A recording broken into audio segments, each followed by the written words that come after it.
Welcome, beautiful Paris Saint Germain family. Your boy, obviously, yesterday after the game had 6.5 hours of a discussion after the game. And obviously, today, when I woke up, I rewatched the entirety of the Paris Saint Germain versus AC Milan game. And here are my thoughts with this tactical, analytical review of the game. First of all, the lineups. Obviously, Paris Saint Germain was very predictable, just nothing special, and same goes for Milan. This was their predicted lineup before the game, so there were no shockers before the game started or anything special like that. Obviously, the game started off 4 minutes in. Dembele here, good cross into the box. Tomori blocks it. Great block from Tomori there from the Dembele cross on Kolomwani Shah. But as you can see right there, the dog Ugarte got absolutely destroyed yesterday. And here are his stats: 11 passes. To be a DM and only have 11 passes the entire game just shows that I think your teammates are not confident in you and you're not confident in yourself, showing yourself open. Completed only 1 out of 2 tackles for a DM. Got dribbled past 6 times and 3 out of 15 duels won. And here are some instances of Ugarte being absolutely raw-dogged in yesterday's game. You can see here, Calabria raw-dogging him. You can see there, Loftus-Cheek raw-dogging him. You can see there, before the goal Milan scored, Ugarte too high up, doesn't make the challenge, doesn't even go in for the ball. Again, gets bodied here by Loftus-Cheek. Again, gets bodied by Pulisic. And again, takes a misplaced pass here. Gets bodied by Loftus-Cheek, just slides around, Reynaders gets the ball. So it was absolutely an embarrassing performance from our number 6, which led to a lot of crucial chances for AC Milan in this game. Obviously, AC Milan's first chance here, 5th minute, Rafael Leao goes past Hakimi, puts in a great ball to Loftus-Cheek. Loftus-Cheek shoots it over the net. Next up, Dembele finding Mbappe here in space. Mbappe takes the shot, but I don't know what he's doing. I don't know, like Mbappe, come on. I know you can do better. Stop fucking around. Marquinhos, great header to Skriniar for the goal. And you're 8 minutes into this game. You're 8 minutes into this game.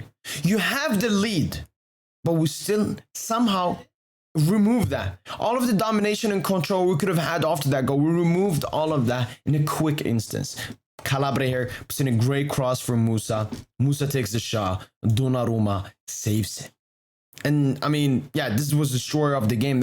They still had a lot of chances, and Gianluigi Donnarumma helped us out a lot of times in this game. And here comes Milan's goal. As you can see, Vitinha, Warren, Hakimi, Dembele, Kolo, and Mbappe all up in the press. Ugarte even above there. Marquinhos has to go on Leao. Hakimi tries to run back. Somebody had to do a tackle here. Just pick up a yellow card. You don't want to have a dangerous chance. Ugarte doesn't go in. Leao gives it to Giroud. Giroud takes the shot. Donna saves it. Comes back to Leao with a bicycle kick attempt and scores. And it's 1-1. But let's take a look at one funny thing I saw in the replay, which was Gianluigi Donnarumma's face at Marquinhos. Because as you can see in this instance, Marquinhos and Lucas Hernandez are not going for the ball, are not going to make it harder for Leao. No, they are making it harder for Donnarumma, especially Marquinhos. I mean, Lucas was there on the left-hand side. He was actually helping, whilst Marquinhos was just standing in the middle, making it harder for Donnarumma to try to save that ball. And I mean, that face from Donnarumma tells you all you need to know. And Marquinhos looking straight down on the floor at the ball just tells you he was embarrassed. He knew he made a mistake there. Again, Dembele feeding Kylian Mbappe with a great chance. Mbappe misses it. Dembele to Hakimi. Hakimi takes the shot, misses it. And then look, I'm the last person that would want to, talk badly or just blame it on the referees, but I didn't like the referee today. He gave out too many fouls to Paris Saint Germain for absolutely nothing. Vitinha here got a yellow card, didn't even touch Calabria. I know putting up your foot like that, it's dangerous and so on, but he didn't even touch Calabria, and obviously Calabria dived after that. Again, yellow card to Kolomwani. I absolutely don't understand how he got it, but this one was absolutely the worst one. Counter-attack from AC Milan. Lucas Hernandez gets a yellow card. Lucas Hernandez got the ball, and then Loftus-Cheek just sprints into him, and Lucas gets a yellow card. I absolutely don't understand that. But as I said, this is the loss of my worries, what the referee did in the game. Warren Zaire-Emery finding Kolomwani beautifully. Kolo feeding Mbappe. And Mbappe, I don't know what he's doing. I don't know. As you can see, it's very tight. But as you can see in this replay, he had like seconds to think about it. and he went for the chip. Instead of just a curler into the bottom right or something, or even going past the goalkeeper, no, I'm going to chip it. And he missed the chance. And this is one thing, important thing I want to talk about. Look at Leao there, 25th minute of the game defending. Look at Leao there, 38th minute of the game defending. And this is one important thing that I want to talk about, because Rafael Leao, before coming into this game, I was talking about him possibly being a weakness in this game defensively as well. But Rafael Leao, I have tons of respect for him after this game, because Milan had to win this game. And Leao sacrificed himself to help Milan defensively throughout the game. Obviously, Paris Saint Germain really didn't need to defend this game, but in games where we've had to defend, or just Kylian Mbappe can't sacrifice himself for the team. And I think that's, again, a big mistake that we have in our team, that one player thinks about himself more about the team rather than the team before the player. Dembele here, hitting the crossbar, no goal. Ugarte losing the ball, counter-attack, Loftus-Cheek, Giroud, free kick, Dona saves it. Ugarte again sliding around. Reynolds finding Leao. Leao takes a shot, goes outside. And then at the end of the first half, Hakimi here trying to get the ball from Musa. It was really good pressing there from Hakimi, but we didn't manage to get it through. Second half starts, Dembele puts in a cross, nothing special. And here comes the goal where pretty much the game was over. Rafael Leao there gets some physical contact with Hakimi. I don't know why Hakimi keeps on crying in these situations. You play until the referee blows the whistle. But the Paris Saint Germain players, they don't understand that. You can see Dona looking up, raising his hand. Marquinhos doing the same. Hakimi on the floor. Skriniar looking at his boots. Theo puts in the cross, Giroud scores, and the first thing that Marquinhos and Donnarumma are doing is going to the referee and crying about it, because they wanted the referee to free them from their individual mistake. It's absolutely embarrassing. And one thing I mentioned, and I saw during the game, was that Dembele, he was the marker obviously for Theo Hernandez in the game, and it was Theo who came in totally empty for that cross. So where is Dembele's defensive just help there to get the ball over there? And just look here from this replay. Just look. So similar to that event against Newcastle. Hakimi on the floor, Marquinhos, Dona looking at the referee, Skriniar, I don't know what he was doing, and they score. And after that, it was pretty much game over. AC Milan pretty much parked the bus. Leao there as a left midfielder. They were pretty much defending in a 4-4-2 or like a 4-3-1-2, though we didn't really be able to create any chance in that second half. Milan still had chances. Free kick, huge save by Dona. Hakimi got space in this position.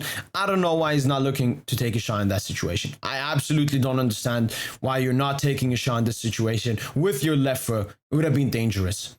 Cafour here takes a great shot, great save yet again by Gianluigi Donnarumma, saving us in this game. Kang Lee, 88th minute, goes past Giroud, sends it to the post. And again, Marquinhos here feeds an absolute beautiful ball to Ousmane Dembele, and Dembele fucks up his touch, and it's over. And this was one chance I didn't see anybody talk about, but it was a great cross, I believe, from Fabian Ruiz or Barcola. Gonçalo got his head on it, totally empty, and he heads it over the goal, which is again totally embarrassing from your number 9. Totally embarrassing. And where are we now in this situation? After rewatching the game and thinking about it, I'm not as mad. Obviously, I'm mad that we lost. I'm definitely extremely mad, ashamed, embarrassed that we lost that game. But from a tactical perspective and for the future games for the rest of the season, I'm still very confident in this Paris Saint Germain team. I'm very confident in Luis Enrique. What we have to do is just become stronger mentally. Our players need to take their moments. We hit the post once. We hit the crossbar once. Mbappe misses 2 1v1s. This cannot happen. This cannot happen. I'm tired of the games talking about clinicality. I want my players to do their job. And in the defense, I'm looking at you, Marquinhos. I'm looking at you, Dembele. I'm looking at you, Ugarte. I'm looking at you, Hakimi. This has to stop.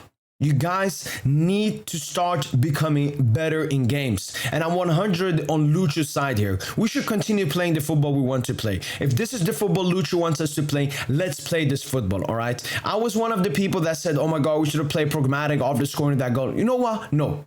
If Lucho wants to play like this, he should play like this. But the players need definitely to improve, because both of the goals that AC Milan scored today, we could have so easily prevented them by just making a tackle or being more focused and stop looking at the referee and keep on crying. It's so easy. It's not even hard. So I just need Paris Saint Germain to start doing that, and we will improve immensely. And when we look at the group stage, it's not over. We're sitting second, 6 points, Dortmund 7 points, Milan 5 points, Newcastle 4 points. Look, the group is so open. The group is so open. All we got to do is beat Newcastle, get those 3 points, and then see what happens in the Dortmund-Milan game, and then go to that Dortmund away game and win it as well. It's not that hard. It's not that hard. And if we win these 2 games, we will finish top of the group as we wanted before this group stage started. So what I want to do is the past remains in the past. I want the Paris Saint Germain players to take lessons, gain experience from the defeats against Newcastle and AC Milan, and go into the future with a better mindset and a stronger mentality. We have 2 tough fixtures coming up, obviously, in Ligue 1 against Monaco and Rennes. But I'm 100% confident that my players will come back into those 2 games and play much better football. All right? To every Paris Saint Germain fan that's watching at the moment, listen. Be confident, have faith. There's so many good stuff that we can improve on. It's not the end of the world. This is Paris Saint Germain. I'm confident. And that's been it for the tactical analytical review of Paris Saint Germain, of how we lost versus AC Milan. Let's become better. Let's become better. That's been it. And as usual, allez, bye.